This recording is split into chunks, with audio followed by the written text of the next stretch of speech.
Bienvenidos amigos al canal del lector de Ortega y Gasset. ¿Cuándo se vuelve uno un canalla? Atendamos a lo que al respecto dice Ortega y Gasset. El encanallamiento no es otra cosa que la aceptación como estado habitual y constituido de una irregularidad, de algo que mientras se acepta sigue pareciendo indebido. Como no es posible convertir en sana normalidad lo que en su esencia es criminoso y anormal, el individuo opta por adaptarse él a lo indebido, haciéndose por completo homogéneo al crimen o irregularidad que arrastra.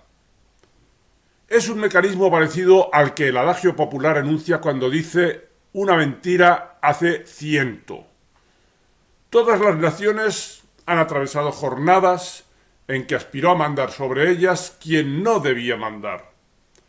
Pero un fuerte instinto les hizo concentrar al punto sus energías y expeler aquella irregular pretensión de mando. Rechazaron la irregularidad transitoria y reconstituyeron así su moral pública. Pero el español ha hecho lo contrario. En vez de oponerse a ser imperado por quien su íntima conciencia rechazaba, ha preferido falsificar todo el resto de su ser para acomodarlo a aquel fraude inicial. Mientras esto persista en nuestro país, es vano esperar nada de los hombres de nuestra raza. No puede tener vigor elástico para la difícil faena de sostenerse con decoro en la historia de una sociedad cuyo estado, cuyo imperio o mando es constitutivamente fraudulento. Este es un canal de divulgación de la filosofía y sus alrededores, especialmente la filosofía de Ortega y Gasset, el pensador en lengua española más importante habido hasta el día de hoy. Ayúdame en esta tarea divulgativa haciéndote suscriptor y dando al me gusta. Me vais a perdonar, amigos hispanoamericanos, que siguiendo a Ortega haga referencia ante todo en este vídeo al caso de España, aunque creo que esta reflexión también tiene sentido aplicarla en buena medida, salvando los detalles concretos, a ese ámbito hermano del otro lado del charco. El encanallamiento no es otra cosa que la aceptación como estado habitual y constituido de una irregularidad, vimos que decía Ortega. Aquí en España, nuestro gobierno está defendiendo, por ejemplo, que la amnistía a quienes protagonizaron en Cataluña un golpe de Estado en 2017 es algo aceptable. Y consiguientemente lo es, no solo que los condenados en juicio por llevar a la práctica ese golpe de Estado son inocentes, sino que quienes, siguiendo el mandato de la ley, persiguieron ese delito desde la judicatura o desde las fuerzas de seguridad, pasan a ser los acusados y perseguidos. Es decir, que no se trata de un simple indulto, de un perdón a los que han delinquido, sino de una inversión de valores según la cual víctimas y victimarios invierten sus papeles. Ese trastoque de la legalidad, esta aceptación de lo irregular como estado habitual y constituido, es, como resulta evidente, además de un torpedo contra la línea de flotación del Estado de Derecho, una causa de encanallamiento de la sociedad o de la parte de la sociedad que lo acepta. Dice también efectivamente Ortega, según hemos visto, como no es posible convertir en sana normalidad lo que en su esencia es criminoso y anormal, el individuo opta por adaptarse él a lo indebido, haciéndose por completo homogéneo al crimen o irregularidad que arrastra. Ejemplo, durante décadas el terrorismo de ETA estuvo matando o dejando con secuelas físicas de por vida a centenares de personas y extorsionando y obligando a huir del País Vasco a decenas de miles de ellas por el simple delito de ser españoles, algo de lo que precisamente los vascos han hecho gala a lo largo de siglos, ser españoles. Y ese terror de ETA se ha llevado a cabo en aras de construir una imaginaria nación que no ha existido nunca como entidad política. Pues bien, la mayoría de la población vasca convirtió en sana normalidad eso que en su esencia era y es criminoso y anormal. De modo que una gran parte de los vascos se adaptaron a esta situación criminosa, haciéndose por completo homogéneos al crimen y a la irregularidad que ello supone.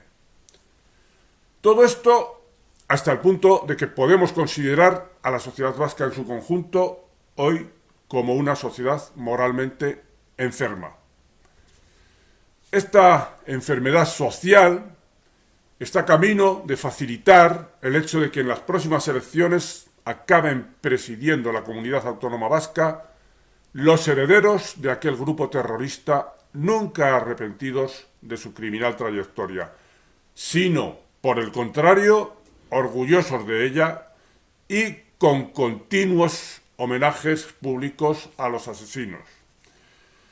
Y ese ascenso al poder político lo harán respaldados por el Partido Socialista hoy en el gobierno de la nación en su conjunto, tan adaptados sus miembros a esa perversión moral que no encuentran obstáculo en el hecho de que ETA llegara a matar a varias personas pertenecientes a su partido. No digamos ya, pues, por lo que se refiere al resto de las víctimas. Dice asimismo Ortega, como hemos visto, refiriéndose a lo que supone esa adaptación a la perversión moral. Es un mecanismo parecido al que el adagio popular enuncia cuando dice: una mentira hace 100. Es ya proverbial la capacidad de mentir sin ningún pudor que tiene acreditada nuestro presidente Pedro Sánchez. Ha mentido descaradamente cuando prometió no pactar con los herederos de ETA. Ha mentido cuando dijo que traería a España al huido de la justicia Puigdemont, cabecilla del golpe de Estado en Cataluña, para que rindiera cuentas por sus delitos, y al que hoy, por el contrario, ha convertido en socio de su gobierno. Mintió cuando 3 días antes de las últimas elecciones, en julio de 2023, dijo que era imposible amnistiar por estos delitos contra el Estado porque lo prohibía la Constitución, para empezar a afirmar lo contrario 3 días después. Y lo mismo se puede decir respecto de la convocatoria de un referéndum separatista en Cataluña y eventualmente en el País Vasco, que asimismo consideró también 3 días antes de las elecciones que era algo imposible y que ningún país del mundo contempla en su legislación algo así, y hoy Sánchez y su gobierno no solo están dispuestos a ignorar la legislación, sino que están empeñados en la destrucción de la independencia del Poder Judicial con objeto de convertirlo en una sucursal de sus decisiones políticas. Sánchez es un ejemplo perfecto del dicho que recuerda Ortega, según el cual una mentira hace 100, y que, consiguientemente, una perversión moral empuja hacia la inmoralidad general. Pero el problema fundamental no reside en la desgracia de tener un presidente de gobierno tan mentiroso, sino en esto que asimismo hemos visto que dice Ortega. Abro comillas. Todas las naciones han atravesado jornadas en que aspiró a mandar sobre ellas quien no debía mandar. Pero un fuerte instinto les hizo concentrar al punto sus energías y expeler aquella irregular pretensión de mando. Rechazaron la irregularidad transitoria y reconstituyeron así su moral pública.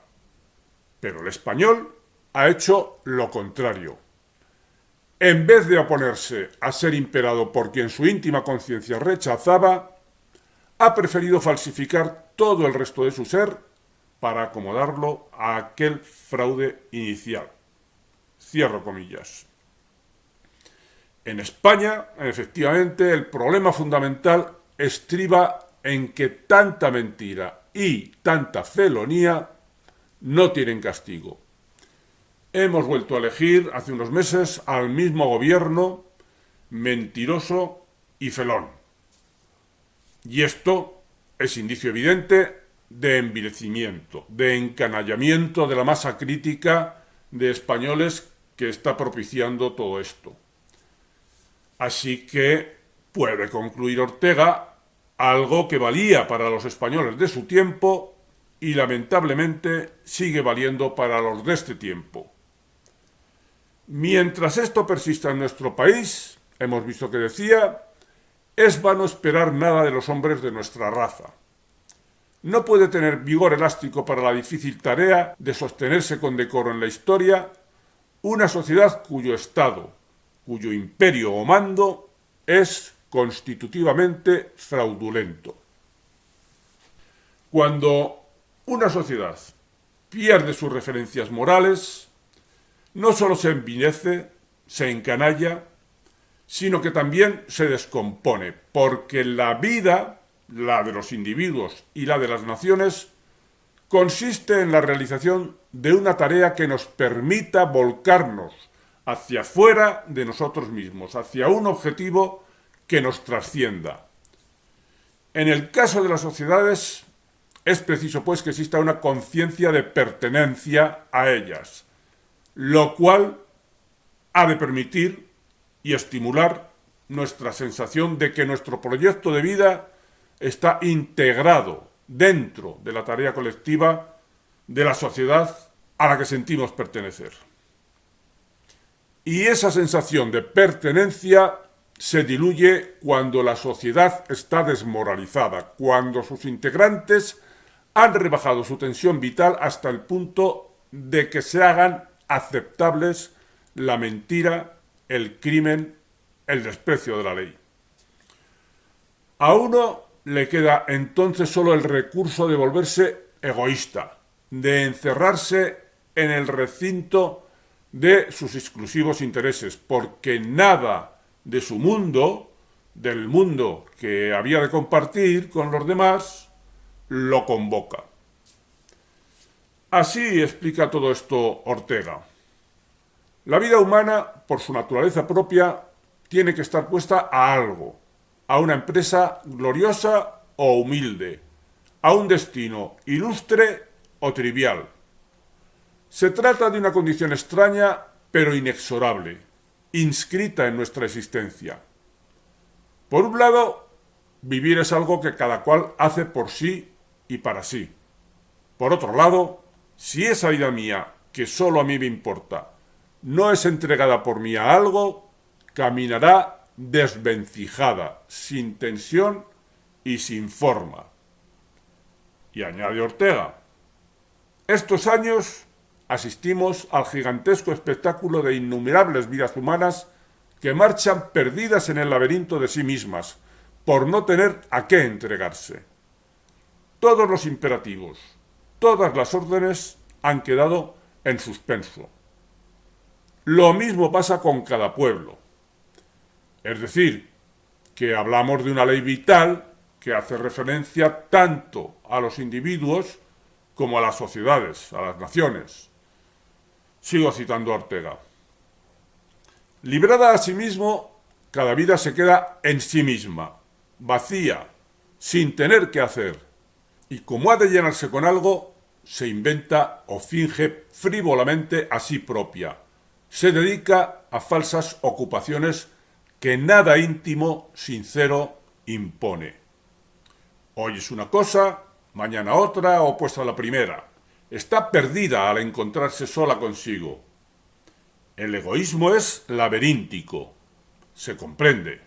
Vivir es ir disparado hacia algo, es caminar hacia una meta. La meta no es mi caminar, no es mi vida. Es algo a que pongo esta y que por lo mismo está fuera de ella, más allá. Si me resuelvo a andar solo por dentro de mi vida, egoístamente, no avanzo, no voy a ninguna parte. Doy vueltas y revueltas en un mismo lugar. Esto es el laberinto, un camino que no lleva a nada, que se pierde en sí mismo de puro no ser más que caminar por dentro de sí. Es decir, que cuando perdemos la referencia de pertenecer a una sociedad, cuando consiguientemente reducimos nuestra trayectoria vital al escuálido interés egoísta, la vida, como dice Ortega, se va perdiendo en el laberinto. Se mete uno en un camino que no lleva a nada, de puro no ser más que caminar por dentro de sí. Por lo demás, hay también una forma de constatar cómo un Estado moderno se va autodestruyendo, y es que van apareciendo añoranzas de regresión a formas premodernas de organización estatal, como modo de tratar de llenar el vacío de un Estado que, desmoralizado, ha dejado de servir de referencia. Ortega habla de que las sociedades y los Estados han evolucionado partiendo originalmente de la sociedad primitiva, rural, autárquica, basada en la consanguinidad. En suma, la tribu. A partir de aquí surgió la polis, invento griego y de la Roma primitiva, el Estado limitado a una ciudad, en la cual pasaron a convivir grupos sociales diversos. El Estado, dice Ortega, empieza cuando se obliga a convivir a grupos nativamente separados. Esta obligación no es desnuda violencia, sino que supone un proyecto incitativo, una tarea común que se propone a los grupos dispersos. Antes que nada, es el Estado proyecto de un hacer y programa de colaboración. Se llama a las gentes para que juntas hagan algo. El Estado no es consanguinidad, ni unidad lingüística, ni unidad territorial, ni contigüidad de habitación. No es nada material, inerte, dado, ilimitado. Es un puro dinamismo, la voluntad de hacer algo en común. Y merced a ello, la idea estatal no está limitada por término físico alguno. El Estado-ciudad era algo muy claro, que se veía con los ojos de la cara. El gobierno del mismo, del Estado-ciudad, se podía hacer a partir de la asamblea de todos los ciudadanos de la polis reunidos. Con Julio César apareció la idea superadora de la ciudad-estado. Surgió la idea de imperio, que exigía a sus habitantes un grado mayor de abstracción para superar la previa idea de ciudad-estado y sentirse pertenecientes a una nación de ciudadanos y territorios que no llegarían a ver nunca. Siguiendo este camino, se han generado naciones y estados cada vez más alejados de la idea de consanguinidad, lengua materna común, territorio cercano y delimitado por las llamadas fronteras naturales. El Estado moderno ha llegado en este sentido a exigir una importante capacidad de abstracción para que surja en sus habitantes la sensación de pertenencia, de identidad colectiva, a pesar de la falta de consanguinidad, de lengua tribal y de fronteras naturales. Pues bien, cuando un Estado moderno, como el español, entra en crisis, cuando la desmoralización se generaliza y la sensación de pertenencia a la nación en la que ese Estado se sustenta se debilita gravemente, surgen reactivamente movimientos de regresión a formas preliminares de identidad colectiva, con las que tratar de compensar el vacío que se ha producido. Aparecen así movimientos nacionalistas disgregadores que ponen en marcha mitologías en las que enraizar una sensación de pertenencia basada en criterios de consanguinidad, lengua originaria y territorio delimitado por las fronteras naturales. En realidad, no es posible, como ocurre siempre, regresar hacia el pasado. No es posible ya, por ejemplo, recuperar la consanguinidad, aquella a la que se refería el que fue presidente del Partido Nacionalista Vasco, Xabier Arzalluz, cuando en una entrevista en el año 2000 decía que la singularidad de los vascos quedaba acreditada por el RH negativo en la sangre que predominaba en ellos y que hacía posible rastrear sus orígenes como pueblo hasta la prehistoria. No es posible esa consanguinidad cuando, por ejemplo, según los últimos datos del Instituto Vasco de Estadística, a 1 de enero de 2021 había 246.501 personas de origen extranjero empadronadas en el País Vasco, lo que representa el 11,1% de la población total, que es de poco más de 2 millones de personas, datos de 2022. Y eso sin contar a lo que los nacionalistas llaman maquetos, los habitantes de otras provincias españolas que en muy gran número han ido emigrando allí, al País Vasco. Y sin contar tampoco a los inmigrantes ilegales, que asimismo hay que presumir que son numerosos. Y en Cataluña, la otra región con más separatistas, ocurre eso mismo, pero más acentuado todavía. Según el IDESCAT, el Instituto de Estadística de Cataluña, a 1 de enero de 2022 había 1.271.810 personas de origen extranjero empadronadas en Cataluña, lo que representa el 16,32% de la población total, que es de 6.380.000 habitantes. Datos, asimismo, de 2022. Este número de extranjeros está en aumento y tampoco contiene a lo que los nacionalistas llaman allí charnegos, los que proceden de otras provincias españolas, también numerosos. Y tampoco contiene a los inmigrantes ilegales. El idioma propio que asimismo reivindican los movimientos nacionalistas como signo de identidad, también se demuestra como una reivindicación fuera de tiempo y de lugar. En el País Vasco, según la Wikipedia, el euskera o vascuence es una lengua aislada y aglutinante que hablan unas 750.000 personas en el País Vasco, Navarra y el País Vasco francés. El porcentaje de vascos que tienen el euskera como primera lengua se estima que es del 17,82% de los vascos, mientras que el 7,01% declara que ambas lenguas, euskera y español, son su primera lengua. Y según una encuesta sociolingüística, de la que también da noticia la Wikipedia, solo el 13,8% de los vascos hablan más euskera que español. Y sin embargo, los separatistas vascos siguen considerando el vascuence como el idioma propio del País Vasco.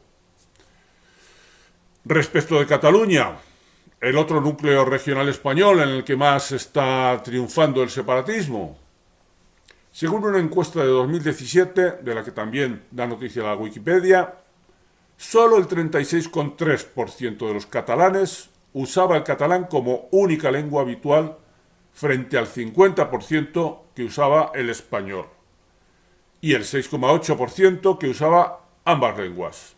Estos datos sugieren que el uso del catalán está disminuyendo en Cataluña, a pesar de los enormes recursos que se están empleando para su implantación. Sin embargo, el hecho de que, como queda demostrado, no sea posible restablecer esos valores premodernos de consanguinidad, lengua originaria o territorio en los que fundamentar el nacionalismo separatista de estas regiones, no constituye mayor obstáculo esto, porque lo que prevalece es una idea mítica al respecto. No es necesaria la realidad. La imperiosa necesidad de encontrar una fuente de identidad colectiva alternativa, cuando la fuente original, es decir, la que está destinada a vincular con la nación española, ha entrado en crisis, hace que prevalezca esa necesidad emocional apoyada en mitos, por encima de la efectiva y deprimente realidad. Llevemos, en fin, este conjunto de reflexiones que hemos expuesto hacia alguna conclusión. Hoy, España es una sociedad desmoralizada, en la cual la mentira, la criminosidad, la falta de respeto a la legalidad han pasado a ser tolerables. Con ello, estamos traicionando nuestro ser auténtico, lo que una sensibilidad moral normal nos exigiría ser. Como dice Ortega en La rebelión de las masas, que es el texto en el que fundamentalmente me he basado en este vídeo, el destino, lo que vitalmente se tiene que ser o no se tiene que ser, no se discute, sino que se acepta o no. Si lo aceptamos, somos auténticos. Si no lo aceptamos, somos la negación, la falsificación de nosotros mismos. Envilecimiento, encanallamiento, no es otra cosa que el modo de vida que le queda al que se ha negado a ser el que tiene que ser. Este su auténtico ser no muere por eso, sino que se convierte en sombra acusadora, en fantasma que le hace sentir constantemente la inferioridad de la existencia que lleva respecto a la que tenía que llevar. El envilecido es el suicida superviviente.